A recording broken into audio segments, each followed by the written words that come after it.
اللهم صل وسلم وبارك على سيدنا محمد وعلى اله واصحابه اجمعين. ازيكم حبايب قلبي، عاملين ايه؟ يا رب تكونوا بخير. يا ريت لاول مره تشوفوا قناتي تنزلوا تشتركوا بالزرار الاحمر تحت الفيديو وتفعلوا لي زر الجرس وتختاروا الكل عشان كل ما انزل فيديو يوصلكوا اشعار بيه وتشوفوني ان شاء الله.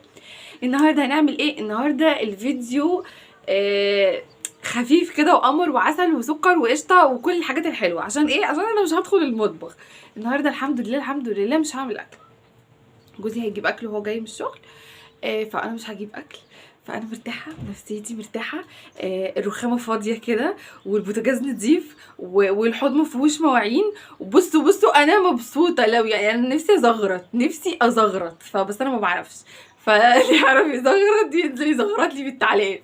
فمبسوطه جدا جدا. ما وريش بقى، ومش هدخل بقى المطبخ النهارده خالص خالص، مش عايزه ادخله اساسا. فمرتاحة ونفسيتي مرتاحة وطايرة طايرة في السعادة يا جماعة. انتوا مش متخيلين انا بقضي حياتي كلها في المطبخ. في ناس بتقولي انتي ما بتصوريش في المطبخ وبتاع وانتي بتعمليش اكل. لا، انا بعمل اكل 24 ساعة بعمل اكل، بس انا ما بحبش اصور في المطبخ. يعني بحس ان انا متكتفة قوي في التصوير ده. التصوير بيكتفني قوي، وكمان المطبخ بقى وبتاع وانتي عايزة تعملي اكل بسرعة، عايزة تخلصي، عايزة تعملي.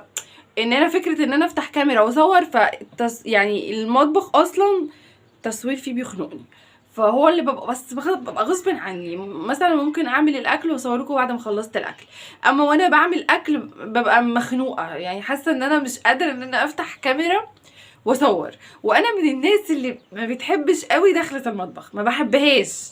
انا والمطبخ كده ما بنحبش بعض. تحسيه هو اصلا ما بيحبنيش وانا ما بحبوش. فبس هعمل ايه يعني؟ غصب عننا ومضطرين ان احنا نعمل كده. المهم، اسفه ان انا طولت عليكم المقدمه، بس انا مبسوطه فحبيت ان انا اوصل لكم الشعور ده عشان تتبسطوا زيي. هنعمل ايه النهارده؟ بما ان احنا مش داخلين المطبخ ومش هنعمل اكل النهارده، فننطلق بقى في البيت نشوف ورانا ايه كده ونعمله. هيبقى روتين خفيف سريع. يعني في كل اوضه كده هندخل اللي هو الترتيب بتاعنا اليومي اللي هو سريع. بننضف بنكنس الارض، بنطلع الفرش مثلا في الشمس شويه، بنغير الملايات لو محتاجه ان هي تتغير. عندنا شويه غسيل اللي هنطلع نلم ونطبقه مع بعض. بصوا، هنشوف ايه اللي ورانا هنعمله. اكيد طبعا اكيد طبعا، يعني مش هنفضل قاعدين كده معنتخين ما وراناش حاجه. لا، احنا اكيد ورانا حاجات كتير. فنستغل بقى فرصه ان احنا مش داخلين المطبخ وننطلق في البيت. فانطلقوا معايا بقى خلال الفيديو. واللي لسه مش حطيتولي لايك ده حطولي لايك، ويلا بينا نبدأ الفيديو. اول حاجه بقى هنعملها، هندخل بقى على الاوضه دي. اطلع بقى البطانيه كده شويه في الشمس، وهغير بقى الفرش بتاع السرير، لان انا من يوم ما عملت لكم الفيديو اخر مره في الاوضه هنا بصراحه ما غيرتش الفرش خالص. فقلت بقى هغير الفرش المره دي. هعدل كده بقى الستوره وهغير الفرش. مش هنعمل حاجات كتير النهارده يعني، او مش او الاوضه مثلا اللي هدخل انضفها او المكان اللي هدخل اروقه هشقلب الدنيا فيه، لا. هو بس كل الفكرة لو بس السرير محتاج الفرش يتغير من عليه. هنكنس كده بس السجاد كنسة خفيفة بسيطة يعني بسرعة.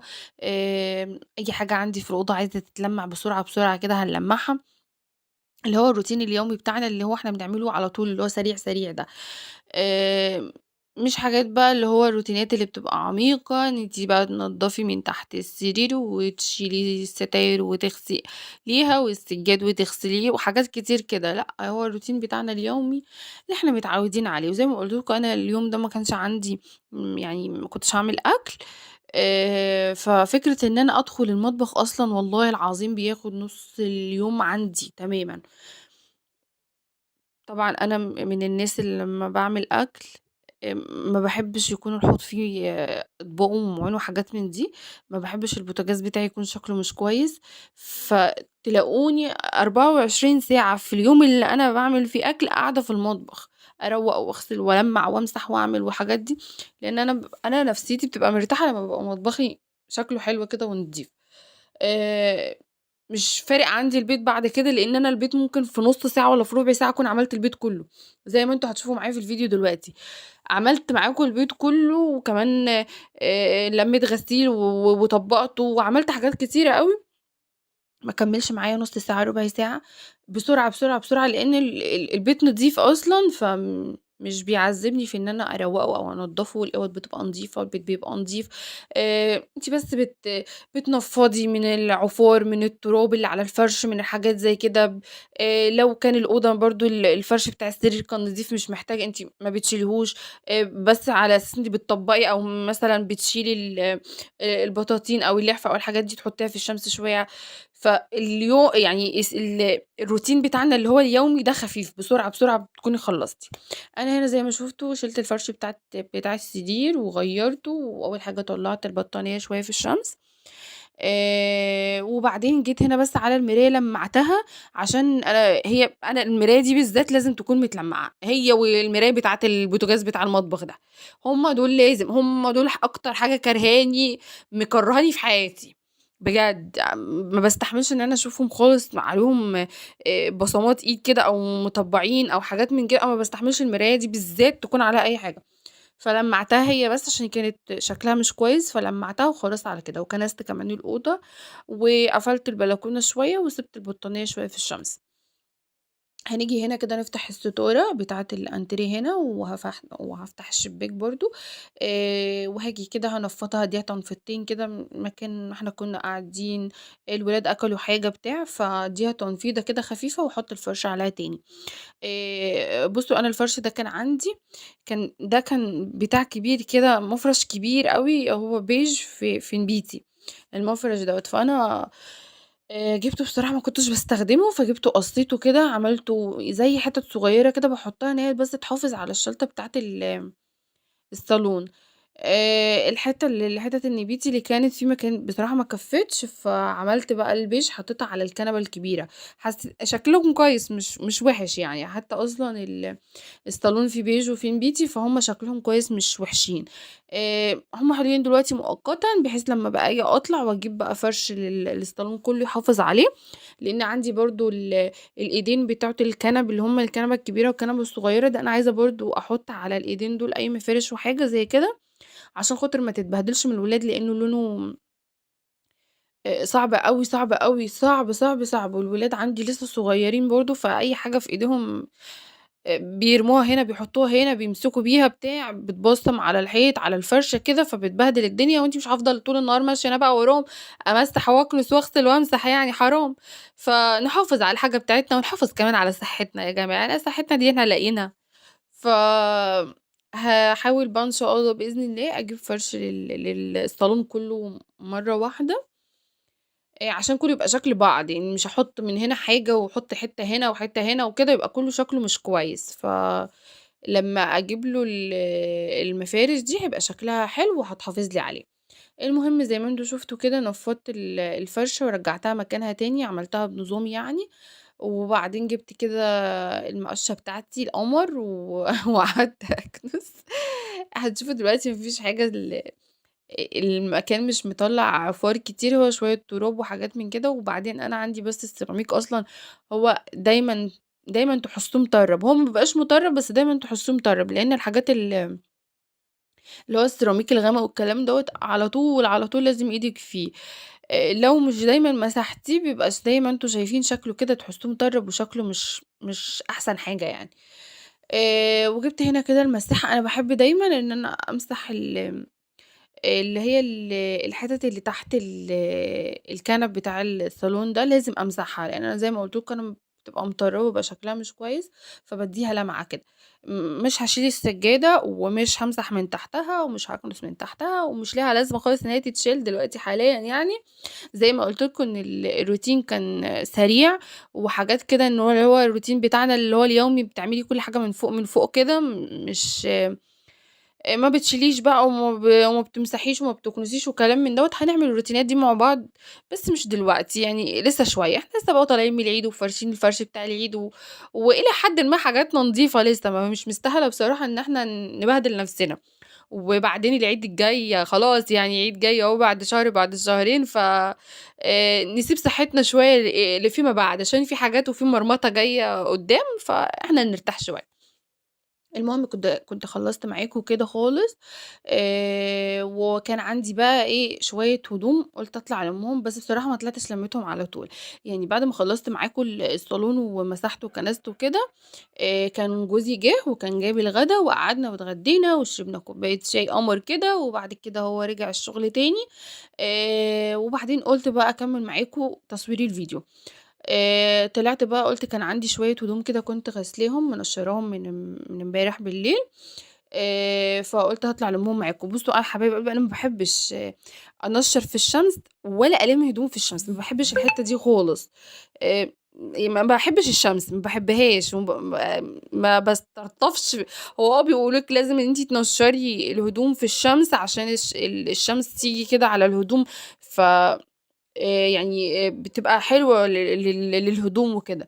بس أنا ما باحبش كده، أنا بقى بانشّر من بالليل وباسيبها تاخد الشمس بتاعة اليوم كلّه مع نفسها. وبعد كده يعني أنا كنت بالِم الهدوم دلوقتي كان قبل ما المغرب يأذن بحاجات بسيطة، يعني زي ما أنتم شايفين الدنيا بقت غروب خالص أهوّة، وكان قبل المغرب بحاجات بسيطة. فأنا ما باح أنا من الناس اللي ما باحبش لا أنشّر في الشمس ولا ألِم هدوم في الشمس. أنا بانشّر من بالليل واسيبها بقى تاخد الشمس بتاعة اليوم كلّه تاني يوم يعني.